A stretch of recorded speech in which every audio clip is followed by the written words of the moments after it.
Okay.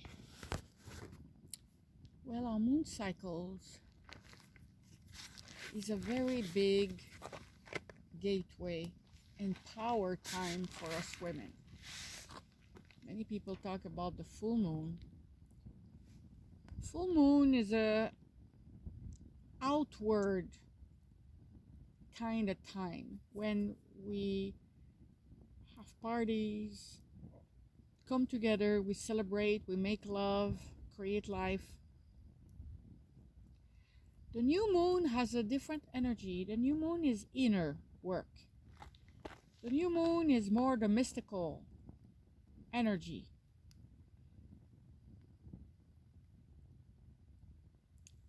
A long time ago, well, we know when there's two women who live in the same home, how they sing together, their moon cycle, right? Mm-hmm. Well, a long time ago, when we lived in tribe, within the tribe or community, we would also sing together, of course. We'd work together. We would take care of the children together, grind corn, weave baskets, sing together. So because us women, we were together, we would all sing together. The whole tribe. Can you imagine? And because, it wasn't like today when we jump in our cars and we have artificial lights. No, we were only we were part of the natural cycles of all living things. We were very connected to the earth. So we would have our moon cycle in the moon cycle time, which is the new moon. This is the natural time to have our cycle. So if we're earth connected, if we continue to live the way we are right now, outside, being connected with the earth, connecting with each other, we're gonna sync with the natural rhythm of all living things. And we're gonna all come back to the new moon. So since we would have our moon cycle all at the same time, we would create a special place and a special time to do what the purpose is to give away our blood to the earth in thanks for the power to create life. The whole sun then sits on that, the piercing. It's all on that. So it is very, very empowering. So when we say, when a woman is in her moon cycle, she becomes a portal. And when we offer the rite of passage to the woman who just has her moon cycle for the first time, what we say is, welcome to you, psychic you. Welcome to the mystical you. Because when we are a portal, there is no more veil between spirit and matter. So we get to drink directly from the cosmic breast. If we stop. So what's happening is that the system today does not support our moon cycle. It's not like you're starting to have your moon cycle. You're not going to say, bye boss, I'm going to see you in 4 days, okay? It's just not working like that. But what we can do is give a little time, a little 20 minutes, a little hour every day, because we, to honor, to do inner work. Go in a cave, go in a clearing, something that is female, a canyon. It's all female. It's a birth canal, a canyon. The ocean is the ocean of love. It's all water. And do our inner work. And since we are a portal, we are open, and there is no veil, we have access to infinite information from spirit. And so all it takes is create the space. We can create our little altar. And the altar, we know it's the elementals, right? We have representations of the elementals, maybe a piece of wood, a special piece of wood, or flowers for the earth, a cup of water, or maybe mixed with a drop of our blood, because when we do ritual with our blood, really, this is the most powerful, because the blood is about creation of life, and there's nothing more powerful than that. But because the blood is so powerful, it's very, very, very important that we're centered when we work with it, because we can create some things that are not desirable. So it's very important to be in our love center. And of course, it's to be given to the earth in thanks for the power to create life. And then something to represent the fire, a candle or lava stones, or and then something that represent the air. It can be a flute, it can be a feather, it can be, it can be a wand, or an arrow, or a knife. The swords, they represent the air, because you can hear the air when you move the sword. So it really represents the air. So anyways, in the old days, a long, long time ago, this is what we would do. We would squat and give our blood to the earth directly. But we would gather all together in a special place that we would have created. Sometimes in a clearing, sometimes in a moon lodge, sometimes in a red tent, sometimes by the ocean, sometimes in a cave, something that we would have agreed with. And the children would be taken care of by the rest of the tribe. And they would feed us if we wanted to be fed, because some of us would want, in certain periods of our time, to fast if we wanted to, because we have the opportunity to go on a vision quest every month. How nice is that, to go do inner work. And of course, in those days, the rest of the tribe couldn't wait till we come back from there, because they knew we were going to come back packed with wisdom, ancient wisdom, right, from spirit. So it was really honored them. So the rest of the tribe would really facilitate that for the women. And so what we would do in there, and sometimes, the grandmothers would come and visit and teach songs. Sometimes they would tell us stories. They would share sacred wisdom. Sometimes we would initiate, a new woman to be. We would braid each other's hair.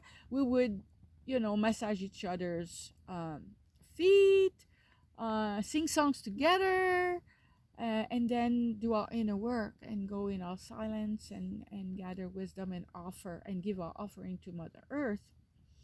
So this is what we would do. So now, for this part, I'm going to sing a song.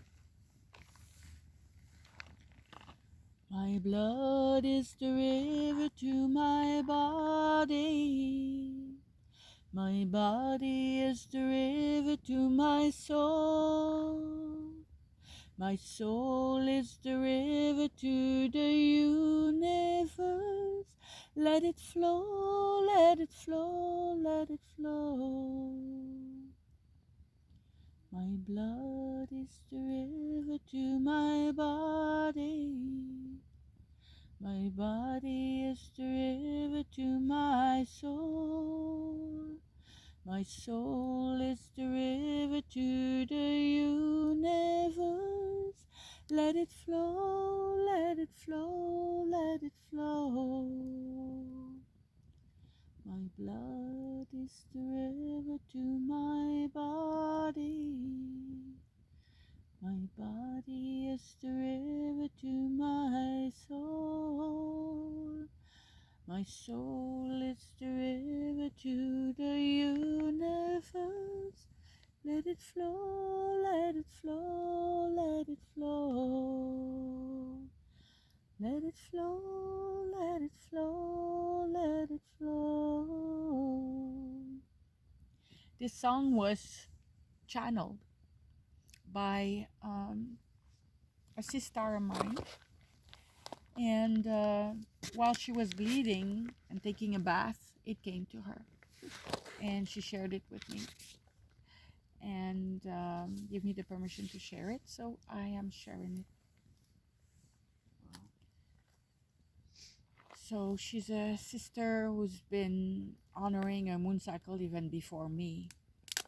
And what she would do, she would have like a moon calendar that you can get somewhere. And she would write every time she would have her moon cycle, she would write when and then what she was going through. Because since we do inner work, at that time, since we're a portal, it's also a time where we do a lot of cleaning up. Some people, they say we're bitchy in those days, but we're not really bitchy. People who say we're bitchy is because they do not understand the energy. When we are in our moon cycle, we are very clear. We become clear like crystals. When we are clear like crystals, there are some things that we can tolerate before that. But when we're in our moon cycles, we cannot tolerate it. It's like when there is something to be changed, shifted, this is the time usually when we're going to speak up. And of course, it might or may create some resistance to hearing the truth, because we can be very raw, because we see it in our face and we see it so clear. So by honoring our moon cycle, what it does inside of ourselves, it really changes and shifts the energy. When we have the PMS, what people call the PMS, these symptoms, they're there because our body and our womb, like the crampings, for example, the mood swings and everything, it's like our womb is telling us, honor me, wants to get our attention. So what is it? I was singing this song, let it flow, let it flow, let it flow. Nowadays, I'm hearing that some people want to take a pill to stop their moon cycle, or they're putting tampons to stop the flow, the natural flow of the blood. Really, it's meant to flow. And it's not meant to be put in a chemical pad and be put in a trash can, or a tampon and be put in a trash can, because it's our precious DNA. This is part of the process of giving birth. This is such magical power and raw power. It is really meant to be given to the earth. What I used to do, of course, I don't want to go crazy about, like I was telling you before, because I have a tendency to be all upside down. Most of my moon cycle, and I'm very earth oriented, very earth connected, and my moon cycle would come most of the time on the full moon. Well, that's just the way it was. So I was accepting it. So, but when I would go to something emotional challenge, it would move to the new moon. It was interesting. And then at some point, when I was back into balance, things were, like harmonized again. Then I would go back with to what was my natural way, was at the full moon. So we don't want to be too harsh on ourselves, because we are we have the rhythms that we have, and also because we are not living in a natural way anymore. So we cannot expect that we're going to go on a new moon right away and things like that. Some people, they are on the new moon, and some people, when they start honoring it, and when they do the rites of passage, it really rebalance inside of themselves, and they might go to the natural rhythm. So what I used to do, I would make my pads by myself. I would make them out of flannel, so it's cotton, and I would go to Walmart, and they have that cotton, natural cotton, beige. There's no chlorine in it. It's a kind of an absorbent kind of thing. And I would put 2 layers in there, and Velcro. I would make shorter ones, longer ones. And bigger days, that wouldn't be enough, though. I would probably put a liner, underneath. So because it's not, you can put, you can make actually one with 3 layers if you want, but anyways, I would bleed in my pads, and if you don't bleed all the drops, you don't throw a fit about it. I mean, it's really symbolic at the point where we are, because we do what we can. If we can give 1 hour a day when we're in our moon cycle, it's beautiful, and do our inner work. And when we do that, we set up our altar. I mean, it's the elementals, but also anything that is meaningful. If you find a very special shell somewhere when you travel, or the picture of your mom or something, or your child, you put it on your altar. Not only the elementals, but anything that is meaningful to you. And me, I do not put any Kuan Yin or anything. I do not put any known ascended master, and I put a mirror. The goddess is there. And it's the same thing at the red tent. We do not have any statue of Kuan Yin, Guadalupe, or nothing. We have mirror. So every goddess recognizes herself and acknowledge herself as a goddess. So that's the altar. And when you do your inner work, you turn off your phone.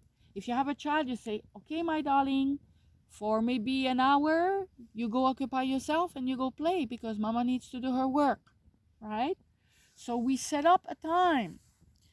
One time, I have to say, I went in a cave. I went in the birthing cave, the first birthing cave that you didn't see yet.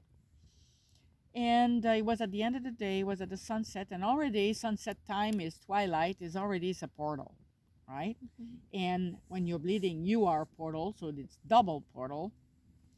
I'm going to talk a little bit about the portals at some point, just remind me. But anyways, and I just stripped myself naked, sang some songs, prayed, and bled. And did my inner work. And I was there maybe an hour.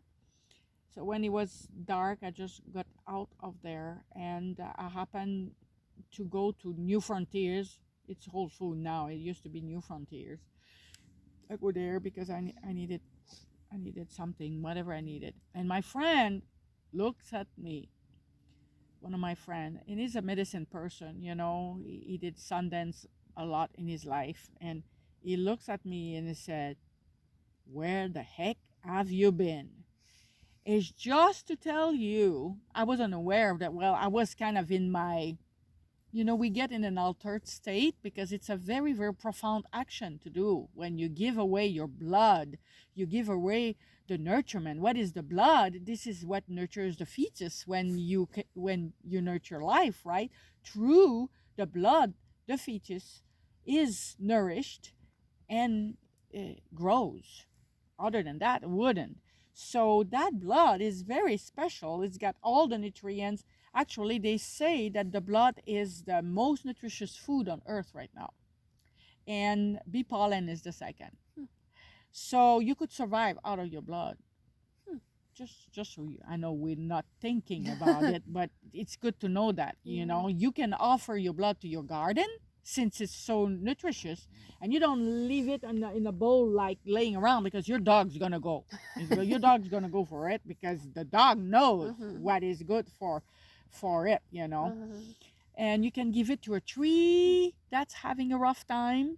I remember I had that big elm, and one year there was all kinds of holes that came in the leaves, and the sweat lodge was just beneath. That was the protector of the sweat lodge, and I was scratching my head. What am I gonna do? So I took it on myself to offer my blood every month to the tree, and it healed totally. It became totally vibrant, shiny leaves, no more holes. So I'm just telling you. And then after that, I gave it to my little pomegranate tree because the pomegranate is the fruit of goddess. To the grandmothers from Mexico, Mexicali, they passed on to me that teaching.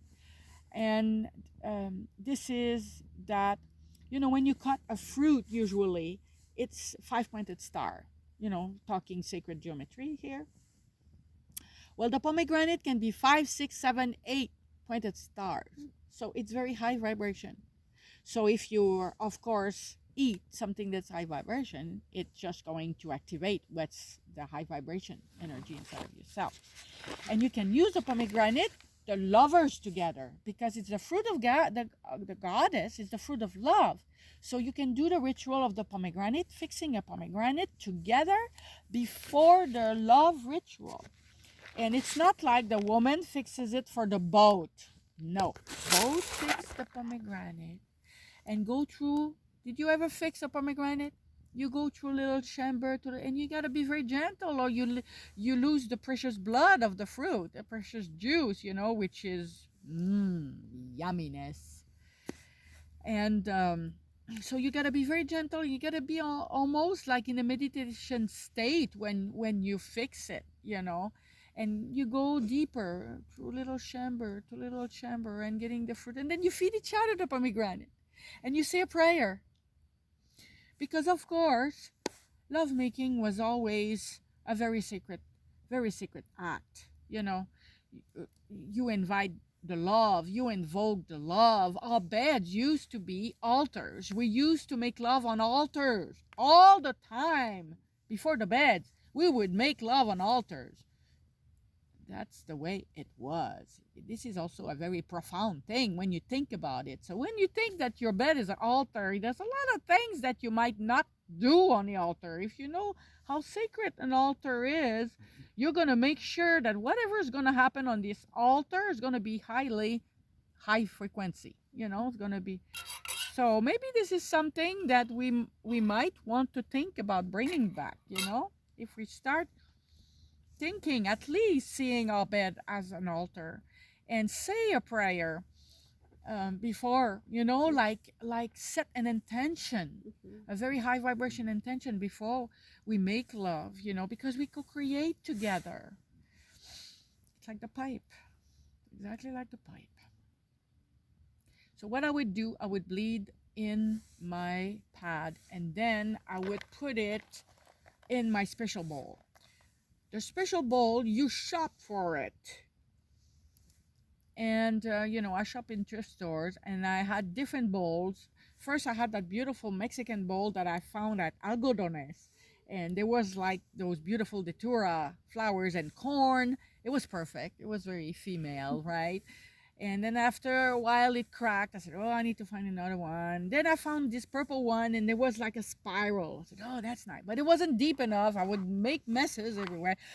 So I was looking for another one, and then I found this one. This one was deep, red, and like little seeds or little ovulum eggs, there. It looks like a flower shape. I said, this is it.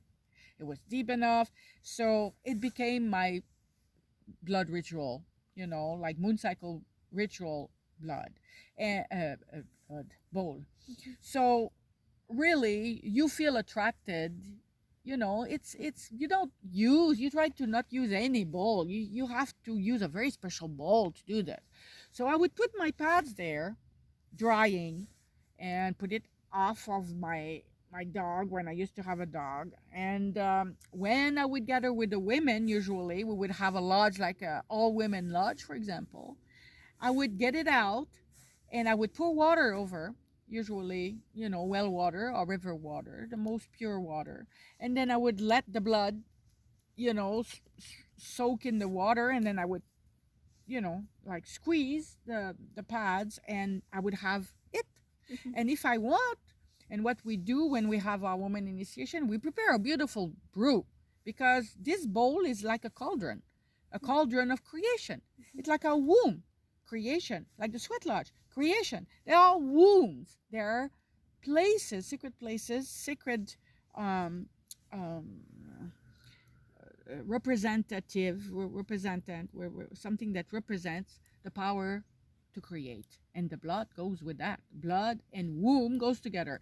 So we would add flower petals, for example, crystals to it, bee pollen, cornmeal, cedar, anything that represents women, like rose water or essential oils, or there's a lot of beautiful offering that we prepare to give away to the earth in thanks for the power to create life.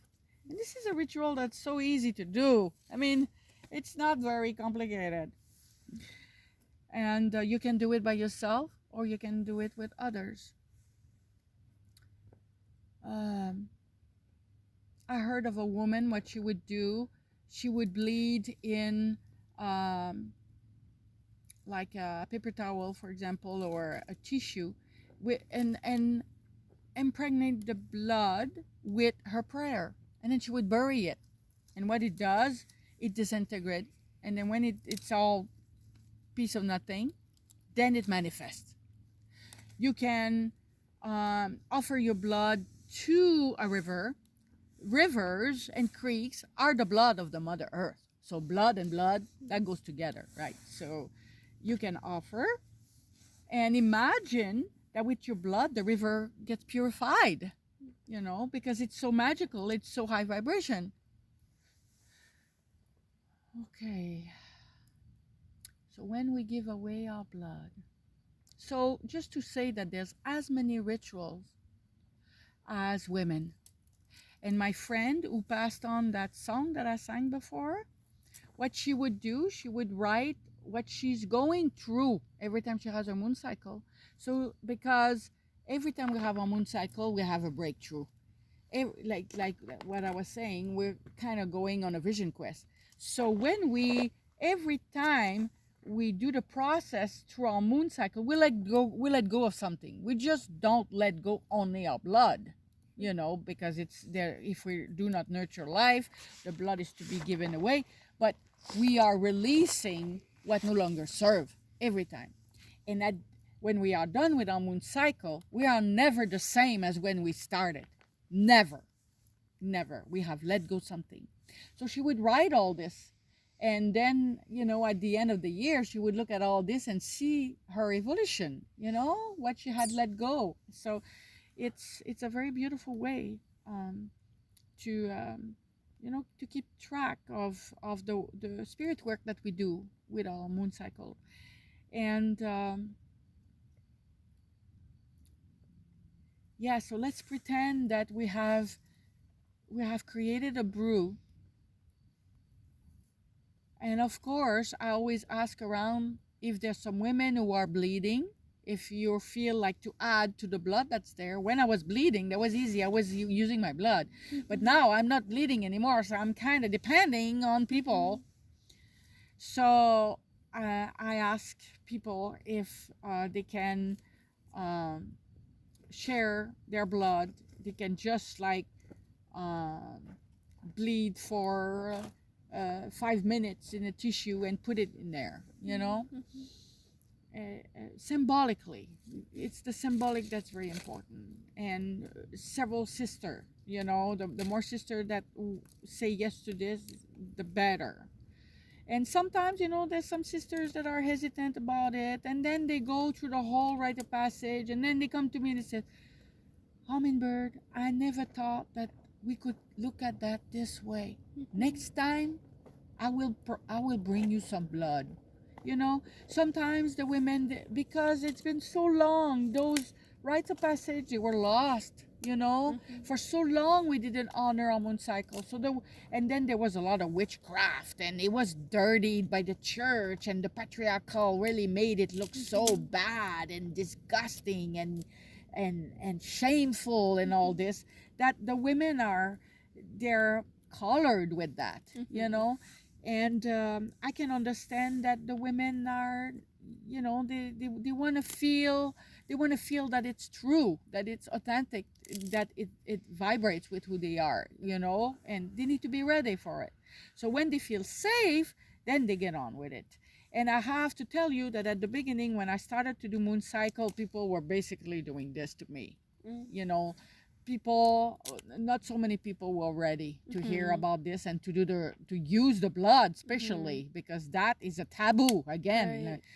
Scorpios with good with that, I tell you.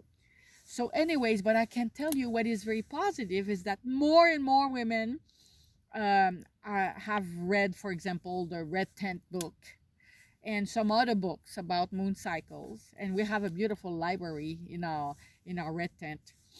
And there's many books out there, and through women doing their inner work, they tap into a lot of ancient wisdom and they share with the women, and we gather more of the pieces that we thought was lost, because pieces, information in ancient wisdom is never lost. It's all inside of ourselves. All we have to do is give ourselves the time to do our inner work so we can tap into it, and then share it. And I always tell the women, I don't know nothing. I know only a little bit.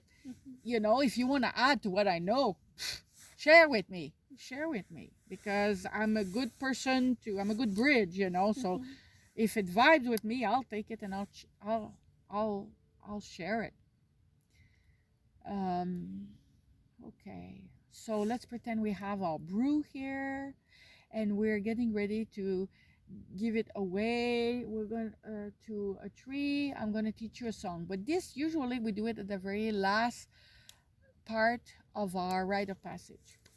So the next part of the rite of passage is sharing the 13 Mookie rite. Did you ever heard of that? Mookie rite is, the Mookie rites are rites that are passed on from I think South American. I think it's going along with some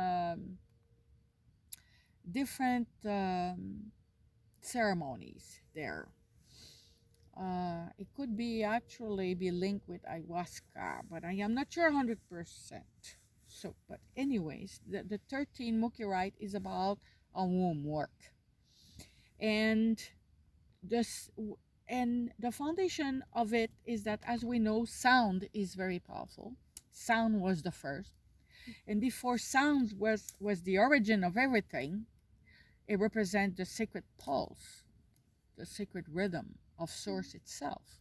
So when we connect with the sound, when we do work with the sound, when we do healing with the sound, it addresses that sacred pulse inside of ourselves and activates it and opens up. So words also are sound vibrations, so that they're also very important. So when we impregnate our womb with words of power,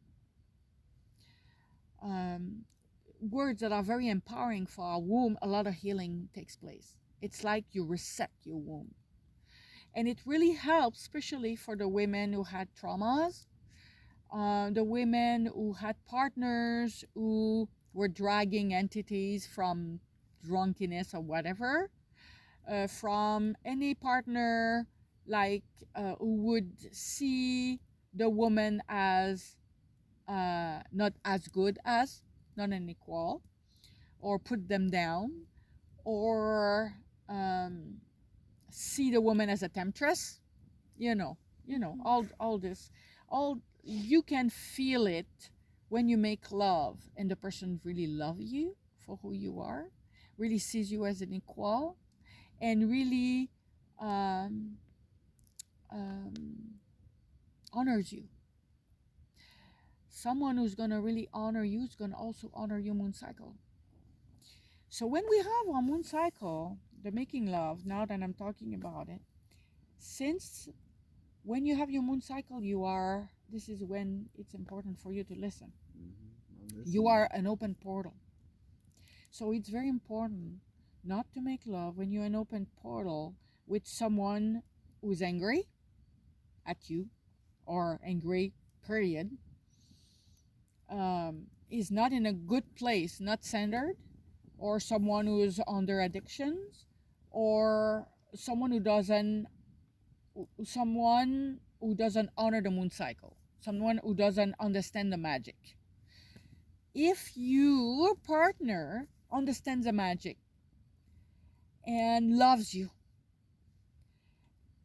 it's wonderful to make love, because what's happening, because you're into your psychic mystical yourself, you are a portal, there's no veil, and you have a direct line to sacred guidance in spirit, like sacred knowledge and wisdom. The man through your womb can also do that work and tap into this yumminess in spirit and both you're just like off the chart. But you need to be in sync together, and there's need to be an honoring and an acceptance and love, of course. So, um, it's very easy when your portal is open, you become vulnerable. You're open. So if someone who's telling you you're a temptress, I hate you, da da da, it's gonna so impregnate your womb, and then you're gonna need special processes to just get rid of that. So love yourself, be aware of who you welcome in your life and in your womb. Make sure it's someone who loves you. And if you're not sure, don't let anyone enter your womb if you're in your moon cycle. This is to love yourself. Of course, we're redefining, all of us, what is really love. It's sometimes we think it's love and it's not. Well, anyways, there are some people, if you made a mistake and you find out that, oh my gosh, that was, the thing is really to not go in bed right away with someone. You need to know the person and feel safe with the person, and because when there's the love making that's happening, there's a cord. There's a cord that's been created, and that cord can contribute to make you feel confused about your life, unclear, sometimes sick. I mean, if it's a cord that is not healthy, it is toxic. It can be disturbing. It cannot be for your greatest good. But the good news is you can always ask for a person like me, for example, to a person like me, for example, or somebody who also does that, to have a cutting of the cord ceremony. And like, it could be even from your dad. It's not going to cut the good cords. It's just going to cut the toxic ones. Because sometimes, there's abuse, sexual abuse from the past and things like that, and the women are always, they love their dad, they want to do their healing, so we don't cut the cords that are healthy, but the ones that are not for the benefit, for your greatest good. So enough of talking about this. The words of power. So now we're gonna just repeat them. You're gonna hold your womb like this, and when you're gonna know it, I'm gonna pass it to you. I'm gonna pass it, touch your womb, hold your womb, and pass it, and then you're gonna say it and impregnate your womb of this energy. So when we do that, usually we go through a portal. Like the red tent has a special door that we have decorated, and then the women go through the portal. I give the first, or anyone who has received it before, and we do those words. We say those words of power. Then the woman is holding it and really feeling it. Then she comes out, and the grandmothers shower her with flower petals. We use some rose mist, and we have those peacock feathers. We stroke her with peacock feathers. What else we do? I have some sacred paint. We put red sacred paint on the first eye. It's just like a celebration, right? And it's for all the women who never had the blessing of being celebrated or honored when they first had their moon cycle. So it's for women of every age. And before we do all this, we have a prayer circle where the women share about how it was when they had their first time moon cycle, And for some, it was ignored totally. For some, it was very traumatizing, and for some, it was honored.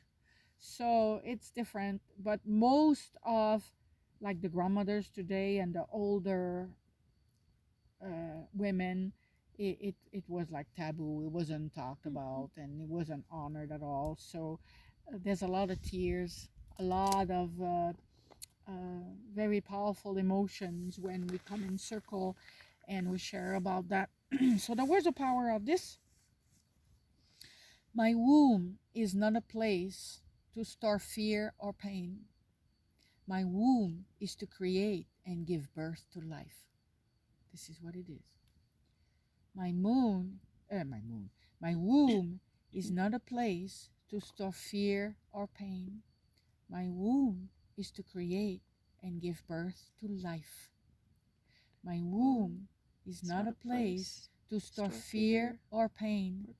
My womb is to create and give birth to life. My womb is not a place to store fear or pain. My womb is to create and give birth to life. My womb is not a place to store fear or pain.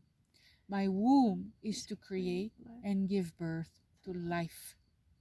My womb is not a place to store fear or pain.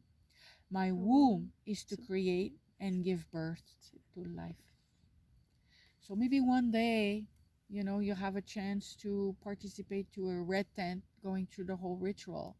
But to go through this rite of passage, you were passed on the ancient wisdom, some what I know.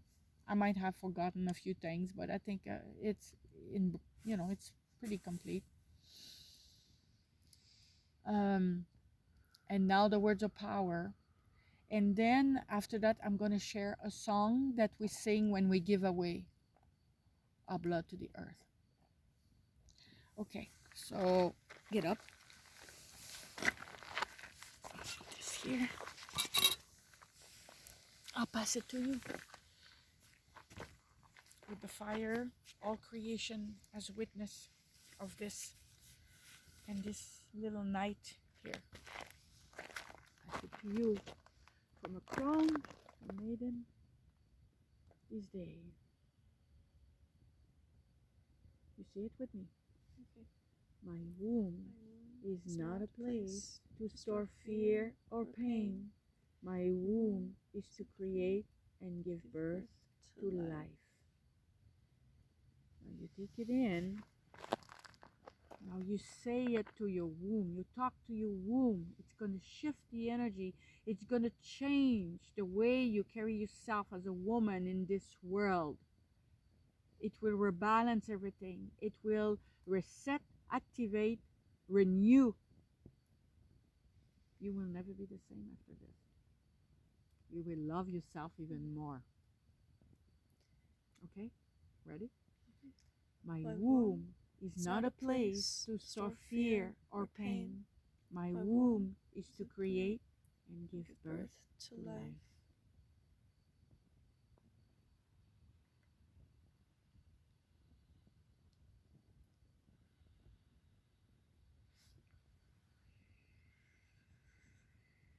Imagine the flowers. Thank you so much.